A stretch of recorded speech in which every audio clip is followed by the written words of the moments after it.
In 2005, I went to Hiroshima, Japan with a peace delegation for the 60th anniversary of the bombing. A docent showed us various exhibits in the Peace Museum, and one of them was an opaque watercolor. It was titled, "A Man Who Lost His Hair and Died Bleeding." Atsumu Yamashita, age 20, was injured by the A-bomb while doing demolition work. He recovered from his injuries enough to walk around, but soon he began bleeding from his nose. He lost his hair. He developed purple spots under his skin and died vomiting blood at the end of August. He was conscious and lucid to the end. Geta, wooden sandal.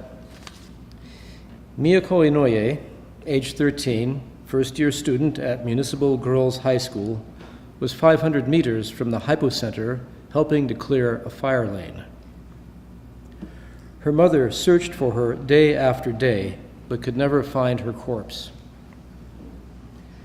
3 months later, this sandal was found. It was positively identified as Miyoko's because the straps were made from her mother's kimono. After 60 years, the imprint of her left foot remains visible. Nazo Nazo, a bar in Hiroshima. A girl bar with red neon called Nazo Nazo, riddle. The young woman took a seat on the bar next to me. "Nihongo wa daijoubu?" she asked me. Daijoubu yo." A blast of cool air chilled the sweat on my face and carried her scent. She smelled good, but I noticed the mama-san behind the bar. Why did she name the bar Riddle? The mama-san answers, "It sounds exotic, and it seems to pose a question about life." She was 8 when the bomb killed her mother and sister. She still carries scars from the glass that slashed her body.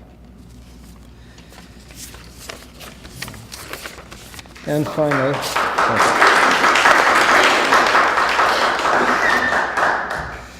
finally, a manifesto.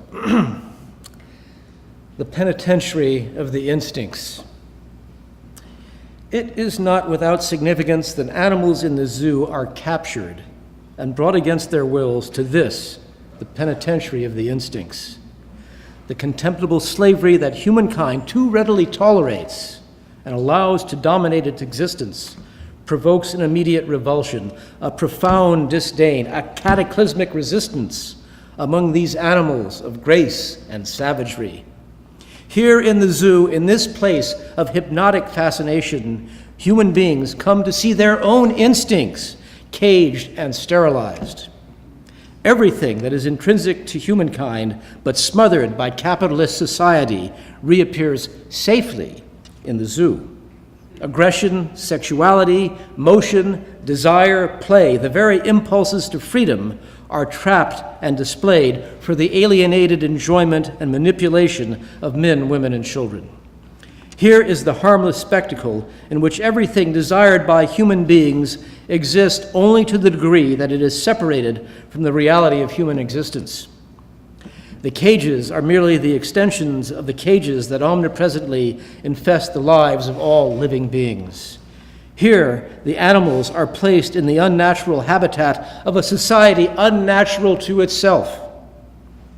The incandescent speed of cheetahs, the desperate prowling of leopards, the celestial fever of black swans, the immaculate laughter of seals, the absent-minded tumbling of marmosets, the Kabbalistic brooding of owls.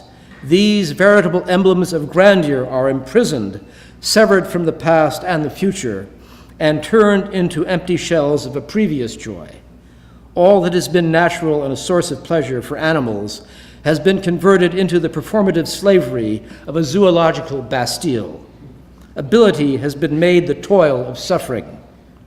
If enslavement begins with humankind, it must end with the simultaneous liberation of humans and animals from the yoke of commodity fetishism and narcissistic effusions. The brutal confinement of animals ultimately serves only to separate men and women from their own potentialities and to make them victims of their own insidious barbarity. It is the reality of dreams that necessitates the reintegration of humans and animals in everyday life. In the realization of its deepest desires, humanity will achieve what it has always sought, a universe of the incredible. Thank you.